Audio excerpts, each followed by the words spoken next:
علم کی تلاش میں نکلے وہ اس وقت خدا کی راہ میں ہے جب تک کہ واپس نہ آئے۔ اب یہاں پہ بہت سارے لوگ علم کو جو ہے ڈیوائیڈ کریں، دو الگ الگ کیٹیگریز بنے، جبکہ آپ علم نافع ہے یا پھر وہ علم جس سے انسانوں کو نقصان ہو۔ جیسے نیوکلیئر تو بن گیا، آپ لائٹ بناتے ہیں تو لوگوں کو فائدہ ہوتا ہے، اور نیوکلیئر سے بم ڈال کے کسی کو مار دیتے تو نقصان ہوتا ہے۔ یہاں ہم دیکھیں جو شخص بھی علم حاصل کرنے کے لیے نکل رہا ہے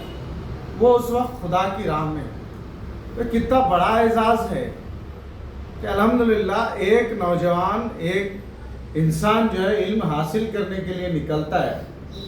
اور میڈم جب ان علم حاصل کرنے کے لیے نکلتا ہے تو فضل الہی جو اس کے اوپر جاری ہو جاتا ہے، اللہ اسے نوازنا شروع کرتا ہے۔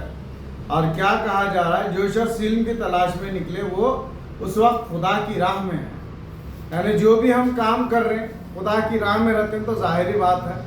خدا سے محبت ہے، خدا سے چاہت ہے، اور خدا کے وہ تمام پابندیوں کو جو ہے فالو کرنا ہے جس کو میں اور آپ الحمدللہ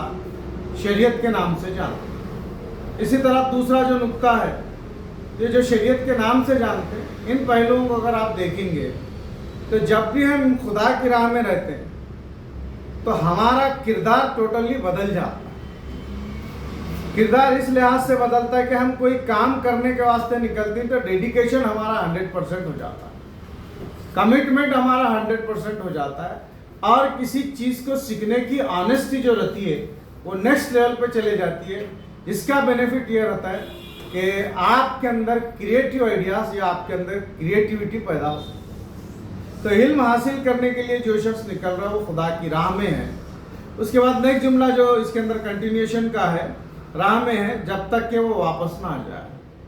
یعنی جب تک وہ علم حاصل کر رہا ہو وہ خدا کی راہ میں ہے۔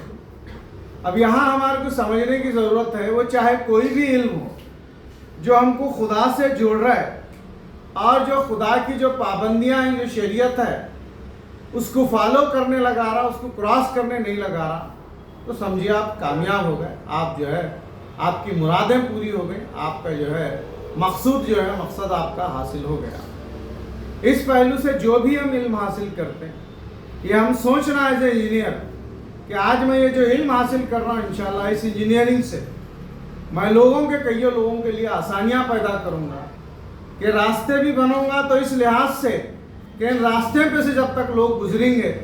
تب تک میرے کو انشاءاللہ ثواب ملتا رہے گا۔ اسی طرح میں آفیسر بن رہا ہوں کوئی علم حاصل کر کے، یا پھر میں اسی علم حاصل کر کے کوشش یہ کر رہا ہوں کہ نہ صرف آفیسر بلکہ وکالت کا پیشہ اختیار کر رہا ہوں یا صحافت کا اختیار کر رہا ہوں،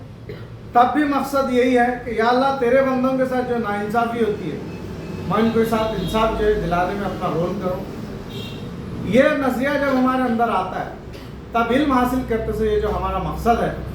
انشاءاللہ یہ وہ مقصد ہو جاتا ہے جو اس حدیث کے اندر ہمارے جو نظر آ رہا ہے کہ جو شخص علم حاصل کرنے کے لیے کوئی راستہ اختیار کرتا ہے یعنی وہ اللہ کی راہ میں۔ اسی طرح آج کل دیکھ رہے ہیں میڈیکل ایشوز کورونا کے بعد بہت زیادہ ہو رہے ہیں، اور لوگ اسے ایز اے انڈسٹری کی شکل میں لے رہے ہیں۔ تو جب آپ میڈیکل کی پڑھائی پڑھ رہے ہیں اور یہ سوچ کے پڑھ رہے ہیں یا اللہ دنیا کے اندر واحد ڈاکٹر ہی ایسا ہے جس کے پاس پیشنٹ آتا روتے ہوئے لیکن جاتا ہے ہنستے ہوئے،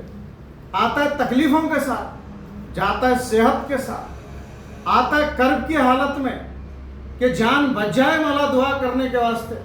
لیکن جب ایک ڈاکٹر کی اس کی جو ہے ٹریٹمنٹ کرتا ہے تو ان ڈاکٹر ایک بیمار جو ہے اپنی جان کی دعا کر رہا تھا اب اس ڈاکٹر کے حق میں دعا کرنا شروع کر۔ تو اس پہلو سے اگر آپ دیکھیں گے مزمل صاحب، یہ حدیث دھیان میں رکھنا کہ میں کوئی معمولی شخص نہیں ہوں، کیونکہ میں علم حاصل کرنے جا رہا ہوں، اور جب میں علم حاصل کرنے کے لیے ایک اسٹیپ لے رہا ہوں خالی تو خدا کی راہ میں ہو رہا ہوں، تو گویا خدا میرے ساتھ ہو رہا ہے، خدا کے جو میں نوازشات ہیں وہ میرے ساتھ الحمدللہ ہو جا رہے ہیں۔ یہ جب ذہن میں رہتا بیٹا تب انسان ایز اے اسٹوڈنٹ اپنی زندگی میں ایک لمحہ ضائع کرنے نہیں دیتا، ایک لمحہ کبھی ویسٹ نہیں کرتا،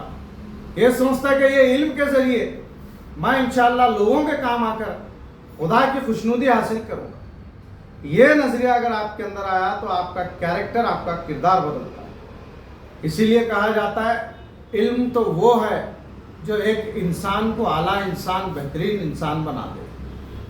چاہے انجینئرنگ سے ریلیٹڈ علم ہو یا کوئی اور فیلڈ سے ریلیٹڈ علم ہو. جی شکریہ، تھینک یو ویری مچ.